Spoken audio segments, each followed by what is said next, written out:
Well, good afternoon, church family and friends. I was sitting out here and was looking out of this tree. There's another tree on the other side of me, just I don't know, about 30 feet this way, about the size of this one back here.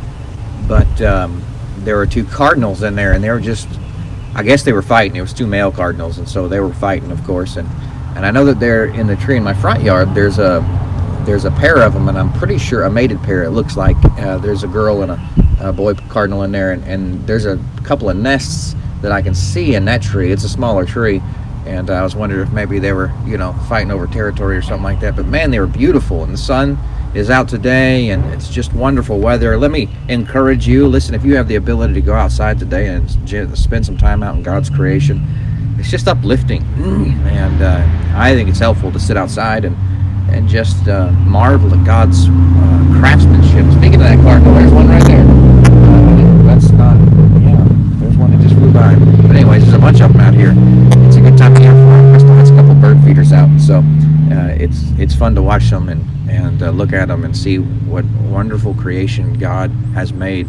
We have this hummingbird feeder out here, and we have these 2 or 3 hummingbirds that always fight over the little bit of nectar that's in there, and to see them and the way their wings, it's the fool hath said in his heart, there is no God. To say that all this just kind of miraculously by chance appeared is just insane. It's foolish, isn't it? Well, let me encourage you today to read a couple of things. We were sitting around the dinner table 4 or 5 days ago, I guess, talking about the return of Christ and the millennial reign. And there's a lot of teaching on the rapture. There's a lot of teaching on the tribulation and end times. But growing up, I don't remember a whole lot of teaching on the millennial reign. And to be honest, it there's some bearing on our life here. But sometimes I think that we need to focus a little bit more on what we're supposed to be doing, not what's going to happen, if that makes sense. Not to say that end time studies aren't relevant, but I draw your attention today to Mark. I was reading, and we were talking about that, and so I began to read a little bit just on my own, and Mark chapter number 13. I encourage you to read 2 chapters today. Mark 13, and then Matthew 24, and then there's another chapter in Luke chapter 21 that you could read as well with it. But Matthew 24 and Mark 13. Of course, this is Jesus' Olivet Discourse, where he's there on the Mount of Olives and talking to his disciples about the last days and the end times and that kind of stuff. And this is what he says. Listen to the parable of the fig tree. Now learn a parable of the fig tree. When her branches yet tender and putteth forth leaves, you know that summer is near. I was reading this, and I was thinking about these oak trees out here and how that this time of year, and they've almost... So this tree behind me has all of its leaves practically. The tree in front of me has almost all its leaves, but the tree at my back door over there, it still has it's barely putting out baby leaves. For whatever reason, it's just a little bit farther behind than the rest of these trees. And it's that time of year. All the little oak pollens start falling off, right? And you know that the weather is changing, and the season is changing, and that summer is coming, because here it is spring, and all the oak trees are pushing out new leaves, and all these old leaves are all over my yard now, and all the little oak pods are all over my yard. So he's saying, listen, when you see that sign, summer's coming.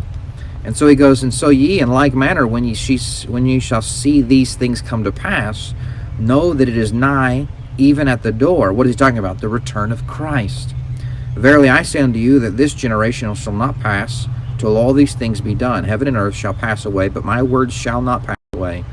But of that day and of that hour knoweth no man, no, not the angels which are in heaven, neither the Son, but the Father. Take ye heed, watch and pray, for ye know not when the time is. For the Son of Man is as a man taking a far journey, who left his house and gave authority to his servants, and to every man his work, and commanded the porter to watch. Watch ye therefore, for ye know not when the master of the house cometh, at even, or at midnight, or at the cock crowing, or in the morning, lest coming suddenly he find you sleeping. And what I say unto you, I say unto all, watch. And I wonder if we would live our lives differently if we knew that Jesus Christ was coming back today. There are no clouds in the sky at least in my house. I don't know where you're watching, but I every time I see a cloud, a lot of times my thoughts immediately would go to the parting of the clouds and Jesus Christ coming back for his church. And the reality is that day is coming sooner than later. And you say, well, but nothing is different about our world today. Well, go back to Matthew chapter 24, and he said that the return of Christ will be like the days of Noah, that they'll be marrying, they'll be carrying on, there'll be all these things, that life will be as usual. And listen, life is certainly different today, the last couple of weeks, of course, but it's not different in the scope of history. We've had outbreaks and disease, and by the way, the Bible tells us that wars and rumors of wars and natural disasters and these kind of things they'll be around until Christ comes back, and probably increase, of course. Listen, we're closer today than we were 2,000 years ago. I mean, we could all agree on that, right? Let me ask you this. If Jesus came back today, and I know this is the question every preacher everywhere has always asked his people, but really ponder this for a moment. If Jesus came back today, if you knew it for certain, would you live your life differently today? Now, it's kind of a trick question, because if I knew for sure he was coming back today, there would be some things that I would do differently in my life. But on the other hand, if I have to plan, because I don't know, I have to plan for the future. So I think that you and I need to strike this great balance, like it says in James, that we're to plan for future events as if the future may come. But on the other hand, I mean, the missions conference is coming up in October. I'm planning for it. I mean, I'm assuming we won't be on lockdown by then. I'm planning for it. But really, Jesus could come back, and we should live in that light. I hope he comes back today. I hope he comes back tomorrow. And if not tomorrow, maybe about 3 or 4 days from now. That'd be great, wouldn't it? Except for I was talking to my mom, and she was telling me about, how that she's not concerned. I guess that's not the right word.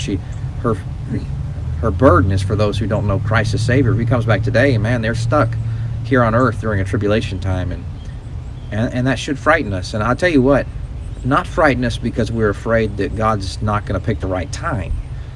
Frighten us because we have the answer and the solution to keep them from being here.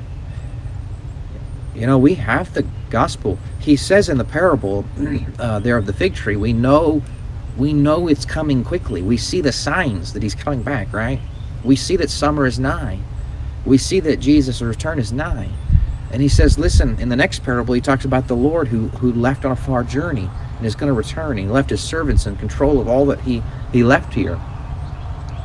That's you and I. And I don't want to be found asleep. I don't want to be found partying when God comes back, I don't want to be squandering the things that God gave us to do. Man, I tell you what, we need to be watching and praying that Jesus Christ will come back soon, one. I'm looking forward to it, but on the other hand, he's not come back. And there's a great amount of stuff that we can be doing. I have to forgive that. Somebody just drove by on this road next to me. The Lord is coming back. And I know the preachers have been saying that for 2,000 years. But listen, he is coming back. And you for sure don't have the last 2,000 years is behind us, We just have a short amount of time. I really don't expect to go through the grave. I expect to go through the clouds. I know that every generation has said that. But could you ask yourself a question today? If God comes back for me today,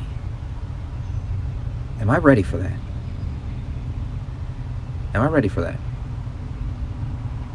Has my life today been worthy of being caught today, doing what I've done today? Is it worthy? Is Jesus going to be happy the way I spent my day today? Because today might be your last day. I mean, really, we could think of that anyway. We don't know what day we're going to either die or Christ is coming back, and we need to live our days like that, in service of our great Master and King, Jesus Christ. I mean, We have so much that we could be doing. Listen, when I was looking at this morning, I thought to myself, I waste so much of my time and my abilities when I could be serving God in a greater capacity. Hey, make the King happy to catch you doing what you're doing. Evaluate your life today. Ask yourself, is my life being lived as if God was coming back to check on the progress that I've made for Him? I sure enjoyed yesterday. I hope that you enjoyed worshiping in Easter with us, and I know we had some technical difficulties, and you go back and watch the replay. Listen, I'm glad that there was an empty tomb. Thank you for coming by the way. Those of you who came out, man, I tell you what, we must have had 20 cars come by for the prayer service. What a wonderful time it was to be able to see you and to be interact, at least from a distance, I know, but man, it was just wonderful to see you. I look forward to the day that Jesus Christ comes back and we no longer have to deal with any of this stuff. Nothing. No viruses, no cancers, no sickness, no pain, no death, nothing. None of that. It'll be great.